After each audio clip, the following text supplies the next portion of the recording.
बड़ी उपलब्धि ईडी के लिए ये कि प्रेम प्रकाश को गिरफ्तार किया गया है। हालांकि ये गिरफ्तारी AK-47 वाले मामले में नहीं है, मनी लॉन्ड्रिंग वाले मामले में। जी बिल्कुल आदर्श, और ये इस वक्त की सबसे बड़ी खबर इसलिए भी है क्योंकि प्रेम प्रकाश के ऊपर जिस तरह से ईडी ने शिकंजा कसा और उनके कई ठिकानों पर छापा मारा, और मई में भी मैं बार बार एबीपी न्यूज में अपने दर्शकों को बता रहा हूं कि मई में जो छापा पड़ा था उसमें इलेक्ट्रॉनिक डिवाइस थे, जो मोबाइल थे, वो ईडी को नहीं मिला था, और उसके बाद पूरे डेटा को निकाला गया है और उस आधार पर जो इनपुट्स मिले हैं तो प्रेम प्रकाश के ऊपर इस तरह से छापामार कार्रवाई हुई है। कल जिस AK-47 मिलने के बाद, चूंकि आपको याद होगा कि ईडी के किसी भी छापा में सोना चांदी पैसा गहने जेवरात मिलना आम बात है, लेकिन जब AK-47 मिल गई तो ये सनसनी फैल गई। कल रात को, पहले गिरफ्तारी की बात कर रहा हूं, उसके बाद विस्तार से आपको बताऊंगा कि आगे क्या होना है। कल रात को प्रेम प्रकाश को ईडी ने गिरफ्तार किया, उसके बाद रांची लेकर आए हैं और अभी सुबह सदर अस्पताल ले जाया जाएगा जहां उसका मेडिकल होगा, फिर उसके बाद ईडी ऑफिस, और हो सकता है संभवतः कि ईडी उस जगह पर भी लेकर जाए जहां से AK-47 मिला है। इसके साथ साथ वसुंधरा अपार्टमेंट, जिस फ्लैट में सुबह कल 6:30 बजे से ईडी की टीम पहुंची थी और वहां दबिश दी थी, वहां भी लेकर जाए। तो ऐसे कई ठिकाने हैं जहां प्रेम प्रकाश को लेकर जाया जा सकता है। जहां तक सियासत की बात है और राजनीतिक गलियारों की बात है तो निशिकांत दुबे लगातार ये कह रहे हैं, इसको इसलिए महत्वपूर्ण हो जाता है आदर्श ये देखना क्योंकि निशिकांत दुबे का एक ट्वीट है जिसमें उन्होंने कहा है कि अगस्त महीना पार नहीं होगा तो क्या ये पूरी कवायद सीधे हेमंत सोरेन तक पहुंचने की है? क्या ईडी के इस कार्रवाई से माफ कीजिएगा झारखंड सरकार खतरे में है? क्या हेमंत सोरेन भी इससे टारगेट में आएंगे?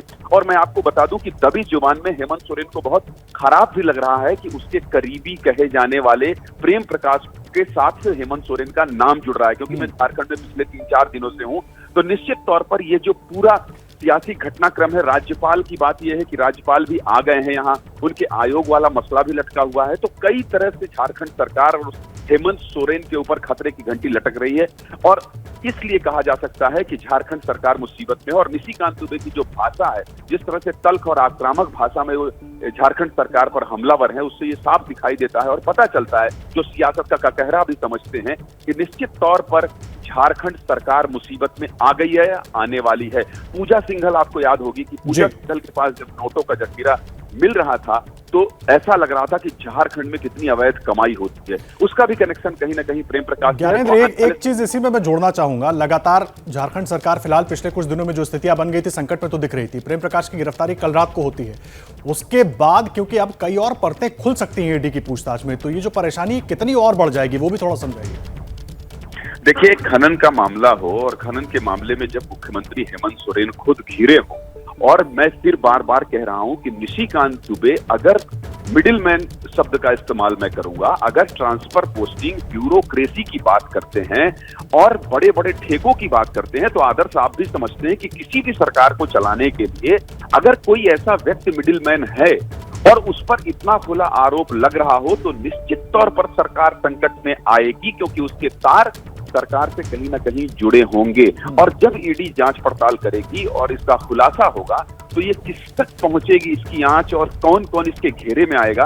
क्योंकि ईडी जब तक प्रेस रिलीज जारी नहीं करती है, खुलकर कुछ नहीं खोलती है, तो हम एक जिम्मेदार न्यूज चैनल होने के नाते कयासों के आधार पर बहुत बात आदर्श नहीं करेंगे। लेकिन ये बिल्कुल ठीक कहेंगे, जो आपका सवाल है बहुत जरूरी सवाल है कि इस पूरी कार्रवाई से इसकी आंच सरकार तक पहुंचेगी, और इसलिए भी पहुंचेगी क्योंकि जब आप करीबी हैं और जब बड़े बड़े निर्णय में, जैसा कि वो कह रहे थे ना कि तिकड़ी है हेमंत सोरेन की, मैं ये निशिकांत दुबे के आरोपों के आधार पर कह रहा हूं, क्योंकि झारखंड सरकार को ये बिल्कुल ठीक नहीं लग रहा है। कल मेरी कुछ लोगों से बात हुई थी कि मेरे करीबी क्यों कहा जा रहा है। तो जब आप बीजेपी का कोई सांसद आरोप लगाए और ये कहे कि आप इस सरकार में शामिल लोगों में से एक हैं, तो निश्चित तौर पर ये बात गंभीर हो जाती है। और इस पूरी कार्रवाई से जो जांच पड़ताल के बाद चीजें निकलेगी, उससे सरकार तक भी ये मुसीबत पहुंचेगी और सरकार भी कटघरे में खड़ी होगी, क्योंकि ये सब लोग सरकार के इर्द गिर्द हैं और सरकार में इनका अच्छा खासा दखल है। आदर्श, अभी सरकार की तरफ से, हेमंत सोरेन की तरफ से, जेएमएम की तरफ से इस मसले पर क्या कुछ कहा जा रहा है, क्योंकि लगातार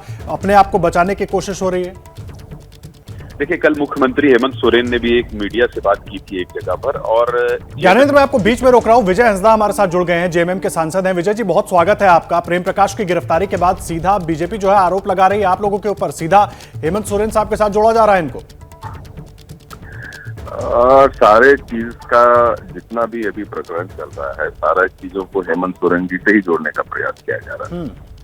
और जिनका नाम लिया जा रहा है, मुझे लगता है कि पुराने बीजेपी की सरकार के पन्नों को अगर पलटिएगा तो तार जुड़े हुए बीजेपी के सारे नेताओं से मिलेगा। मुझे लगता है कि तफ्तीश और बढ़िया से होना चाहिए, आधा अधूरा नहीं।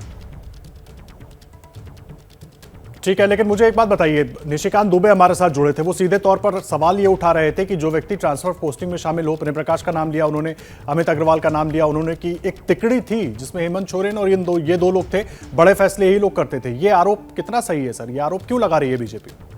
नहीं, आरोप लगाना और आरोप तय होना, और मैं कोई भी बात, मैं कोई तीर मार दूं हवा में, वैसा बात नहीं चलता है। और बोल दे कि ट्रांसफर पोस्टिंग में, ये सब सरकारी कार्य है, इसमें बाहर के लोगों का कोई हाथ नहीं रहता है। और सीधे तौर पे मैंने जो कहा कि आज जो आरोप लगाए जा रहे हैं उसका और बढ़िया तरीके से, सिर्फ जो है मतलब अभी के तारों को जोड़ करके जो है एक कहानी बनाया जा रहा है, एक पिक्चर पेंट किया जा रहा है। मुझे लगता है कि पास्ट हिस्ट्री को भी पूरा खंगाला जाए और सारे संबंध निकलेंगे। मुझे लगता है कि ये अभी जो आरोप लगाने का प्रयास किया जा रहा है या एस्टैब्लिश करने का प्रयास किया जा रहा है, वो पता चलेगा कि आपका जाकर के बीजेपी के घरों में ज्यादा वो संबंध निकलने का कब भी आएगा। मुझे लगता है कि तफ्तीश पूरी तरह से होनी चाहिए। अभी सेंट्रल एजेंसियों का इस्तेमाल जो है सिर्फ एक तरफा जो किया जा रहा है, और सिर्फ उन्हीं राज्यों में जहाँ पे की सरकार आपकी एस्टैब्लिश नहीं है बीजेपी की।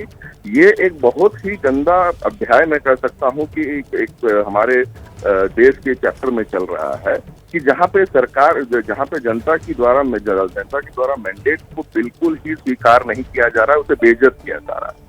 जैसे ही घड़ी का काटा दोपहर 2:30 पे आए, बबीता जी का दिल सास बहू साजिश के लिए मचल जाए। और ये है इनकी बहू, पूरे दिन ऑफिस की टेंशन हो जाए गॉन जब ये करें अपना फेवरेट शो फ्री टाइम पे ऑन। इनकी तरह आप भी देखिए अपना फेवरेट शो अपने टाइम पर और डाउनलोड कीजिए एबीपी लाइव ऐप अपने स्मार्ट टीवी पर।